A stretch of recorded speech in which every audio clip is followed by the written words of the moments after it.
भाई चाइना के लोगों में और इंडिया के जो लोग हैं उनमें एक बहुत बड़ा डिफरेंस बताता हूँ मैं आपको। यहाँ पर कोई जैसे स्टार्टअप करता है या कोई नई कंपनी आती है, कोई नया प्रोडक्ट आता है, तो जो यहाँ के लोकल लोग हैं और जो यहाँ की सरकार है भाई उसके पीछे पड़ जाते हैं लोग कि भाई बड़ा इसको बड़ा आगे बढ़ा आगे बढ़ा। मतलब लोग पुरानी ब्रांड जो यूज़ कर रहे होते हैं फॉरेन ब्रांड, उसको छोड़ के तुरंत अपनी ब्रांड में लग जाते हैं। जैसे कि यहाँ पर आपने देखा होगा जो गाड़ी की कंपनी है BYD, ली, यहाँ पर 135 ऐसी कंपनी है EV की जो यहाँ ग्रो हो गई। जैसे ही वो लॉन्च हुई इन्होंने पुरानी विदेशी जो प्रोडक्ट है वो छोड़ दी और अपनी ब्रांड पे आ गए, स्वदेशी बन गए। और जो गवर्नमेंट है वो फंडिंग कर करके उसको ग्रो कर देगी, मतलब उसको डंडा दे देगी। वो आदमी होगा ना जो थोड़ा सा कम में जीना चाहता होगा ये उसको भी पुश करके ऊपर ले जाएंगे। अब इंडिया के लोगों में क्या दिक्कत है कि हमारे यहाँ जैसे कोई ग्रो होता है तो हम ना उसके पीछे पड़ जाते हैं। हम भी सेम पीछे पड़ जाते हैं, बट हम पीछे पड़ जाते हैं उसे नीचे गिराने में। ये हमारी सोसाइटी का हिस्सा है और मुझे शर्म आती है ये बात एक्सेप्ट करने, बट ये रियलिटी है कि हमारे यहाँ कोई ग्रो कर रहा होता है, हमारे यहाँ अमीर आदमी को उस नज़र से देखा जाता है कि अमीर आदमी के पास हराम का पैसा है, इससे नफरत करो।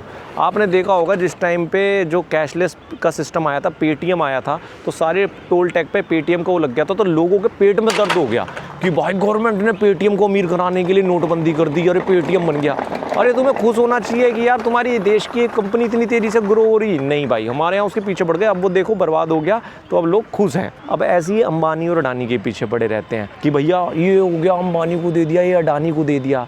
मतलब हमारे यहाँ के लोगों के अंदर क्या है कि खुद तो गुर्बत में जी रहे हैं, सामने वाले को भी गुर्बत में ही देखना, वो चीज़ें हजम नहीं होती। अगर आप देख रहे हो भाई यहाँ पर जो इंफ्रा देखो, ये सब देख रहे हो, साफ़ सफाई देख रहे हो, ये कैसे हो रहा है? ये प्राइवेट कंपनियों का ही तो पैसा है। दुनिया की सबसे बड़ी कंपनी जिन जहाज़ों में तुम बैठ के उड़ते हो, बोइंग और एयरबस, यही दो कंपनी है। कहाँ की है? अमेरिका की भाई प्राइवेट कंपनी है। अभी बात कर लेते हैं साउथ कोरिया, सैमसंग, LG, ये साउथ कोरिया की कंपनी है भाई। होंडा है साउथ कोरिया कंपनी, और उनके GDP का, पूरा देश है उसकी GDP का 30 से 40% कंट्रोल करती है तीन कंपनी। और हमारे यहाँ क्या है? हमारे यहाँ तो भाई देख ठेका मिल जाए अगर अंबानी अडानी को तो लोगों के पेट में दर्द हो जाता, हमें दे दो।